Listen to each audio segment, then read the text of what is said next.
Welcomes to மாருதிஸ் kitchen. இன்னைக்கு நம்ம சங்கரா மீன் குழம்பு எப்படி செய்யலான்னு பார்க்கலாம்.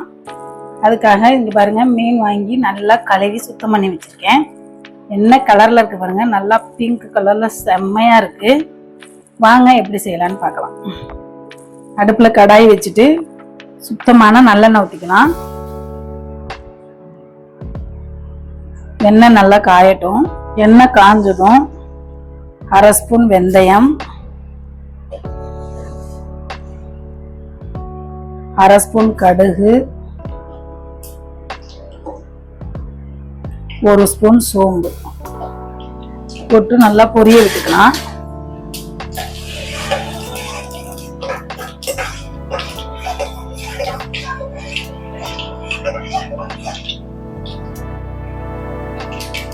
நல்லா பொரிஞ்சதும் 2 காஞ்ச மிளகாய் போட்டுக்கோங்க வாசனைக்காக. நம்ம சின்ன வெங்காயம் எடுத்து கட் பண்ணி வச்சிருக்கோம் 2 ரொம்ப குட்டியா கட் பண்ணணும்னு அவசியம் இல்லை, 2 கட் பண்ணா போதும்.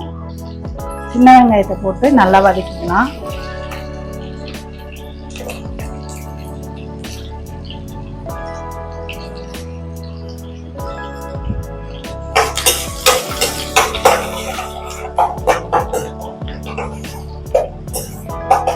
சின்ன வெங்காயம் லைட்டா வதங்கினதும் நம்ம ஒரு கை பூண்டு உரிச்சு வச்சிருக்கோம், அதை இது கூட சேர்த்துக்கலாம். கூடவே 2 கொத்து கருவேப்பிலை சேர்த்துக்கோங்க. சேர்த்துட்டு இதெல்லாம் நல்லா பொன்னிறமா வதங்கி வர அளவுக்கு வதக்கிக்கலாம். நல்லா கண்ணாடி பதம் வர அளவுக்கு நல்லா வெங்காயத்தை நல்லா வதக்கிக்கணும். எந்த அளவுக்கு வெங்காயம் வதங்குதோ அந்த அளவுக்கு குழம்பு டேஸ்டா இருக்கும். அதுக்காக தான் நல்லா வதக்கிக்கோங்க. வெங்காயம் நல்லா இந்த அளவுக்கு வதங்கி வந்ததும் நம்ம கட் பண்ணி வச்சிருக்க 2 தக்காளியை சேர்த்துக்கலாம். கூடவே தக்காளி வதங்கி வர்றதுக்காக உப்பு சேர்த்துக்கலாம். சேர்த்துட்டு நல்லா கரைஞ்சி, தக்காளி இல்லாம கரைஞ்சி வர அளவுக்கு வதக்கிக்கோங்க. தக்காளி நல்லா இந்த அளவுக்கு வதங்கினதும் அடுப்பை சிம்மில் வச்சுட்டு மசாலா பொடியெல்லாம் சேர்த்துக்கலாம். நம்ம இன்னைக்கு 1 ஸ்பூன் மஞ்சள்தூள், 2 ஸ்பூன் மல்லித்தூள்,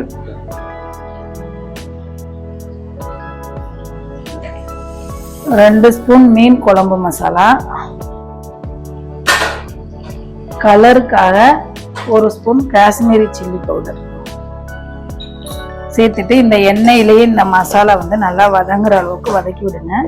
அப்பதான் பச்சை வாசனை இல்லாம இருக்கும். அதுக்காக தான் லைட்டா இந்த அளவு வதங்கினதுக்கு அப்புறம் நம்ம இன்னைக்கு லெமன் சைஸ் அளவு புளி எடுத்து கரைச்சி வடிகட்டி வச்சிருக்கோம், அதை இது கூட சேர்த்துக்கலாம்.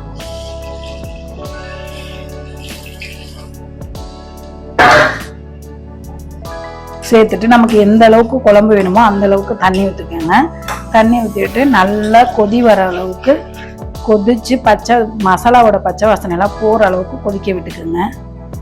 குழம்பு நல்லா கொதிச்சு இந்த அளவுக்கு எண்ணெய் பிரிஞ்சு வந்த பிறகு நம்ம மீனை இதோட சேர்த்துக்கோங்க. ஒவ்வொரு பீஸா எடுத்து எல்லாத்தையும் சேர்த்துக்கலாம்.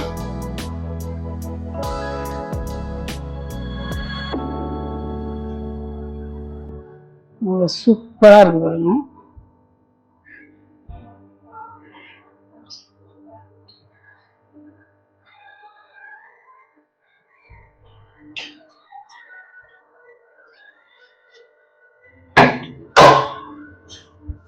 எல்லாத்தையும் சேர்த்துட்டு லைட்டா எல்லாமே குழம்புக்குள்ள மூழ்கிற அளவுக்கு இப்படியே வச்சு அடுப்பை சிம்லேயே வச்சுட்டு ஒரு 5 நிமிஷம் கொதிக்க விட்டுக்கோங்க. பாருங்க, நல்லா கொதிச்சு நல்லா மறுபடியும் எண்ணெயெல்லாம் நல்லா மிதந்து வெந்துட்டு இருக்கு. பாருங்க மீன் எவ்வளவு சூப்பரா வெந்திருக்கு பாருங்க.